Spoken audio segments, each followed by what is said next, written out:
Sighing, Celine said, "At the same time, I understand how beneficial it would be to the development of not just Forest City, but nearby populaces." Next to her, Raoul was silent but clearly agreeing with the sentiment. The elves were a people with a close connection with nature. At the same time, they understood the inevitability of progress. There was no way to stand in the way of societies evolving as time passed. Allowing for the development of the Adventurers Guild and other organizations, which provided numerous benefits.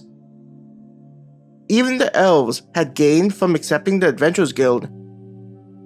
From the perspective of someone who knew that everything around them was a simulation created by Star and Moon, James stayed silent.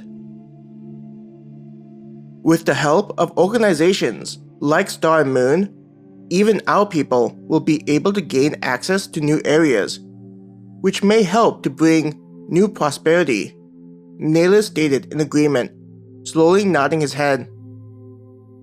Though our cultures may differ, I think we can all agree that Star and Moon has done wonders for us. He looked at the elves. This is true, Raoul said. Their ability to attract merchants and provide paths to gain resources has allowed my people to improve our day-to-day lives. While Raoul talked, James glanced at the others to see how they reacted. Maya, with the rest of the group, were listening with interest. It's like living inside of a fantasy story, James thought to himself. It was moments where they were casually talking with one another that he enjoyed.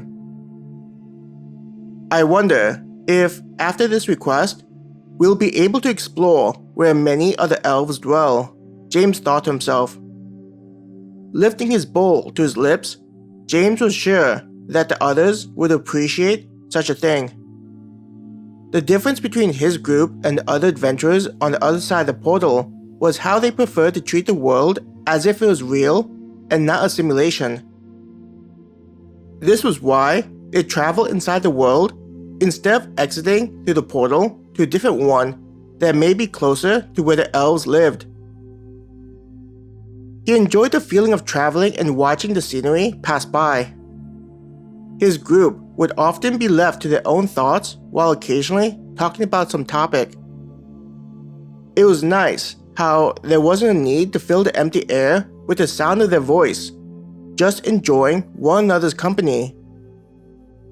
On top of having fun hanging out, there was also the opportunity to talk with others on the road. This would often be with a merchant that may match their pace, wanting to benefit from safety in numbers after seeing the weapons they were carrying. The stew is gone, Sam said, lifting the pot in the air. Pulled out from his thoughts, James looked to see that the forest cat and rabbits were also picked to the bone. Standing up, James stretched out his arms. I guess it's time for us to get back on the road.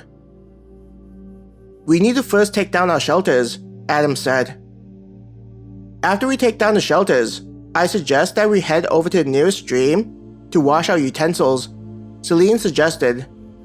Since it'll be on the way, we don't need to waste as much time if we do it all at once. Sometimes your people have good ideas, Naylor grunted. Raoul smiled at the dwarf's comment to his half-sister's words. James went with Maya over to where their shelters were located. Sometimes it feels like we're all just living together in a large house, Maya commented.